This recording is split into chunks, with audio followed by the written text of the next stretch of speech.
Guys, ഞാൻ ഇന്നൊരു fried rice ഉണ്ടാക്കാൻ പോവാണ്. അത് എൻ്റെ രീതിയിലുള്ള ഫ്രൈഡ് റൈസ്. അത് വലിയ അടിപൊളിയൊന്നുമല്ല, ഒരു ചെറിയ രീതിയിൽ ഒരു ഫ്രൈഡ് റൈസ് ഉണ്ടാക്കാൻ പോവാണ്. എല്ലാവർക്കും തന്നെ ഫ്രൈഡ് റൈസ് ഇഷ്ടമായിരിക്കുമല്ലോ. എനിക്കും ഭയങ്കര ഇഷ്ടമാണ് ഫ്രൈഡ് റൈസ്.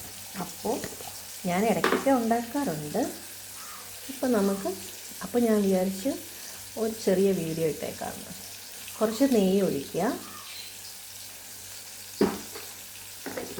കുറച്ച് നെയ്യ് മതി. എനിക്ക് നെയ്യുടെ ചുവ അത്ര ഇഷ്ടമില്ല, അതുകൊണ്ട് ഞാൻ കുറച്ച് നെയ്യ് ഒഴിക്കുന്നുള്ളൂ.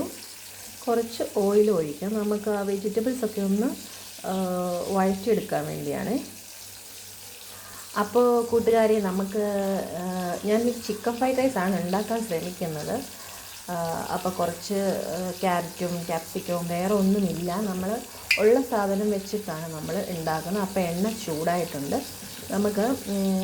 ഞാൻ ഇച്ചിരി വെളുത്തുള്ളി ഇട്ട് കൊടുക്കുന്നുണ്ട് അതിലേക്ക്.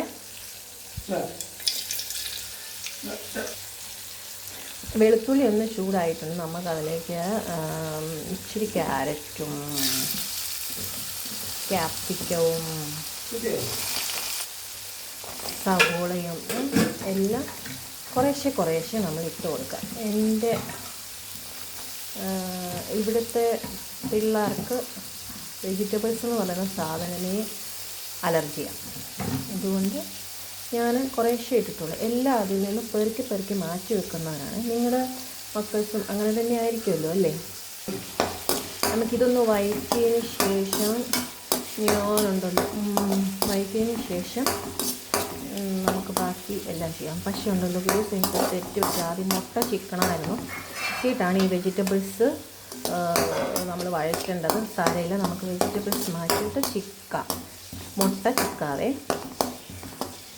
കുറച്ച് ഉപ്പിട്ട് കൊടുക്കുന്നത് നല്ലതാണ് വെജിറ്റബിൾസിനൊരു ഉപ്പ്. പിന്നെ ഒത്തിരി നമ്മൾ ഇതാക്കണ്ട. ആ ക്യാരറ്റൊക്കെ ഒന്ന് വേകുന്ന പരുവം നമുക്കറിയാമല്ലോ. ആ ഒരു പച്ചപ്പൊക്കെ വേണം. ആ കളറേ ഒത്തിരി ഇതായി പോയി കഴിഞ്ഞാൽ ഒരു ഭംഗി കാണത്തില്ല. കഴിക്കാൻ വലിയ രസമില്ലെങ്കിലും കാണാനൊരു ഭംഗി വേണമല്ലോ. അപ്പം ഞാനൊരു ശകലം ഉപ്പിട്ട് കൊടുത്തിട്ടുണ്ട്. പിന്നെ നിങ്ങളിന്ന് സൺഡേ ഫ്രീ ആണോ എല്ലാവരും? എനിക്ക് സൺഡേ ആണ് ഓഫുള്ളത്. അപ്പോൾ ഞാൻ എന്തെങ്കിലുമൊക്കെ ഇങ്ങനെ ചെറിയ പണികളൊക്കെ നടത്തുന്നതും പരീക്ഷണവും നടത്തുന്നതും ഒക്കെ സൺഡേയിലാണ്. ഈ ചിക്കന് വറക്കുന്നുണ്ട്. ഇതിനകത്ത് ചേർക്കാനുള്ള ചിക്കൻ ഫ്രൈഡ് റൈസ് ആണല്ലോ, അപ്പോൾ പിന്നെ ചിക്കൻ വേണമല്ലോ. അതുകൊണ്ട് കുറച്ച് ചിക്കനും നമുക്കിതിൻ്റെ അകത്ത് വറുത്ത് ചേർക്കാം. അത് നമ്മൾ ലാസ്റ്റ് ഇതെല്ലാം കൂടെ നമ്മൾ മിക്സ് ചെയ്യുമ്പോഴാണ് ചേർക്കുന്നത്. ഞാനിത് വെച്ചുകൊണ്ട് നിൽക്കുക. എൻ്റെ കീഴെ തന്നെ കിച്ചു നിൽപ്പുണ്ട്. കിച്ചായ്ക്ക് ഇങ്ങനെ കരഞ്ഞ് മേലോട്ട് നോക്കി നിൽക്കുവാണ്. കിച്ച, അമ്മ ഇവിടെ എന്താണ് ചെയ്യുന്നത്, എനിക്ക് എപ്പോഴാണ് ഫുഡ് തരുന്നത് എന്ന് നോക്കിയാണ് കിച്ചായി കിടക്കുന്നത്. ഇടയ്ക്ക് എൻ്റെ കണവൻ അഭിപ്രായവും കൊണ്ട് വന്നു. ഞാൻ ഓടിച്ചു വിട്ടിട്ടുണ്ട്. ഞാൻ ചെയ്തുകൊണ്ടിരിക്കുമ്പോൾ എനിക്കിങ്ങനെ കമൻറ്റ് പറയുന്നത് എനിക്കിഷ്ടമല്ല. അതുകൊണ്ട് ഞാൻ പുള്ളിക്കാരനെ ഇവിടെ അടുക്കളയിൽ നിന്ന് പറപ്പിച്ചു. ഓക്കെ, നമ്മുടെ വെജിറ്റബിൾസ് ഏകദേശം ഒരു പരുവായിട്ടുണ്ട്. ഞാനതിനെ സൈഡിലേക്ക് മാറ്റി വെച്ചിട്ട് മുട്ട പൊട്ടിച്ച് ഇങ്ങോട്ട് ഒഴിക്കാൻ പോവാണ്. അപ്പോൾ ഞാൻ മുട്ട പൊട്ടിച്ച് കഴിഞ്ഞിട്ട് നിങ്ങളെ കാണിക്കാം. എനിക്ക് 2 കൈ വേണം മുട്ട പൊട്ടിക്കണമെങ്കിൽ ഒഴിക്കാൻ വേണ്ടിയിട്ട്. അതുകൊണ്ട് ഞാനിപ്പോൾ മുട്ട പൊട്ടിച്ച് കഴിഞ്ഞിട്ട് കാണിക്കാം. ഓക്കെ, ഞാൻ മുട്ട പൊട്ടിച്ച് ഒഴിച്ചിട്ടുണ്ട്. ഇനി നമുക്കിതിലേക്ക് ശകലം ഉപ്പിട്ട് കൊടുക്കാം. ശകലം ഉപ്പ് ഇട്ട് കൊടുക്കുന്നുണ്ട്. നമുക്കൊരിച്ചിരി കുരുമുളക് പൊടിയും കൂടി ഇടാം.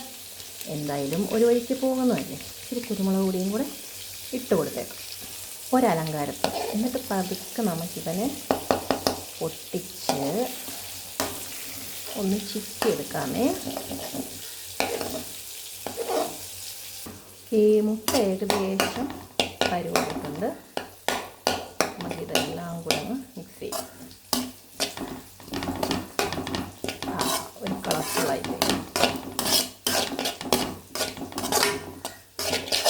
വേണമെങ്കിൽ നമുക്ക് ഇതിനകത്ത് ഇച്ചിരി മസാല ഇട്ട് കൊടുക്കാം, അപ്പോൾ ഒരു ടേസ്റ്റ് വരും.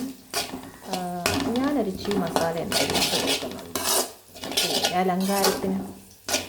ഞാൻ കുറച്ചൊരു ബിരിയാണി മസാല ഇട്ട് കൊടുക്കുന്നുണ്ട്. ഒരു സ്പൂൺ മതി, ഒരു ടേസ്റ്റിന് വേണ്ടി. ഒന്ന് ഇളക്കി കൊടുക്കാം.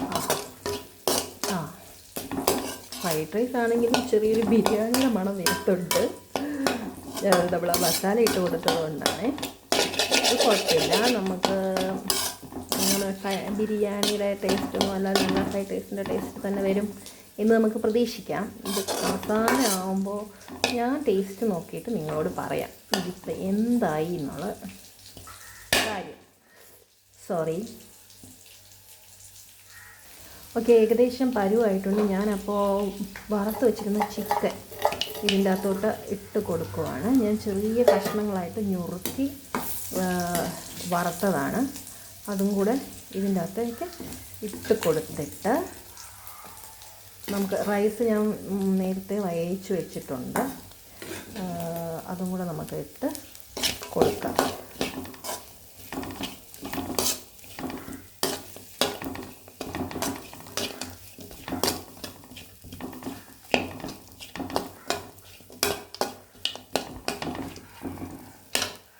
മുട്ടയ്ക്ക് നമ്മൾ കുരുമുളക് പൊടി ഇട്ടതായിരുന്നു, എന്നാലും ഇതിനോട്ടൊരു ശകലം കുരുമുളക് പൊടിയും കൂടെ ഇട്ട് കൊടുക്കാം. അതായത് റൈസിലൊക്കെ ഒന്ന് പിടിക്കാൻ ആ കുരുമുളക് പൊടിയുടെ ടേസ്റ്റൊക്കെ ഒന്ന് നല്ലതായിരിക്കും. പേടിക്കണ്ട, ഒരുപാടൊന്നും ഇട്ട് കൊടുത്തിട്ടില്ല, ഞാൻ ജസ്റ്റ് ഒന്ന് ഇതായിട്ടേ ഉള്ളൂ.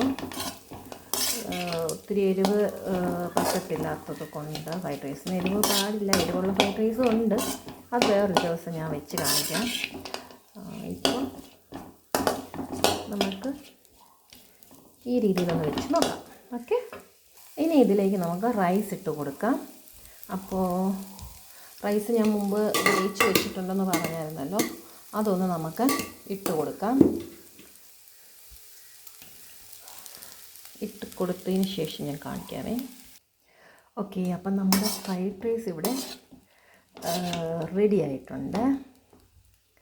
കാണാനൊരു ലുക്കൊക്കെ ഉണ്ടല്ലേ. ഇഷ്ടപ്പെട്ടെങ്കിൽ നിങ്ങൾ ലൈക്ക് ചെയ്യണേ,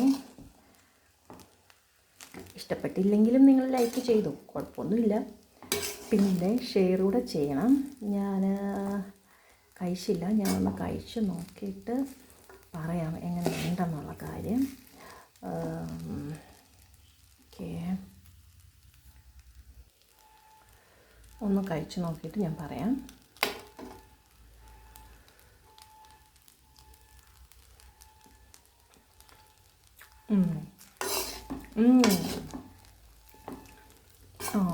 ഗൈസ്, ഞാൻ വിചാരിച്ച അത്രയും ഫ്ലോപ്പായിട്ടില്ല. ഞാൻ ലെമണൊക്കെ ഇട്ടിട്ടാണ് റൈസ് വേവിച്ചത്, അതിൻ്റെ ഒരു ഫ്ലേവറുണ്ട്. പിന്നെ കൊള്ളാം, വലിയ തരക്കേടില്ല. എന്നാലും ഒത്തിരി നമ്മൾ സാധാരണ വീട്ടിലൊക്കെ വെക്കുന്നത് പോലത്തെ അല്ലാതെ. അപ്പോൾ ഇതിനകത്ത് വേറെ ഐറ്റംസ് ഒന്നും നമ്മൾ ചേർത്തിട്ടില്ല, നമുക്ക് ധൈര്യത്തോടെ കഴിക്കാം. നമ്മൾ കടയിൽ നിന്ന് വാങ്ങിക്കുന്നതിൻ്റെ പോലത്തെ ഒരിതല്ല, വേറൊരു ടേസ്റ്റാണ്.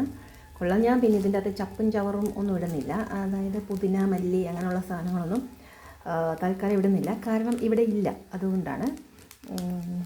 അപ്പോൾ നമ്മുടെ റൈസ് റെഡി ആയിട്ടുണ്ട്. ഇനി നമുക്ക് മുട്ടക്കറി വെക്കണം. ഓക്കെ ഗൈസ്, റൈസ് നമ്മുടെ കറിയും റെഡിയായി. എൻ്റെ കയ്യിൽ ഇച്ചിരി പുതിനയില ഇരിപ്പുണ്ടായിരുന്നു, അതുകൊണ്ട് ഞാൻ അതും കൂടി ഇട്ടു. Okay, bye, thank U.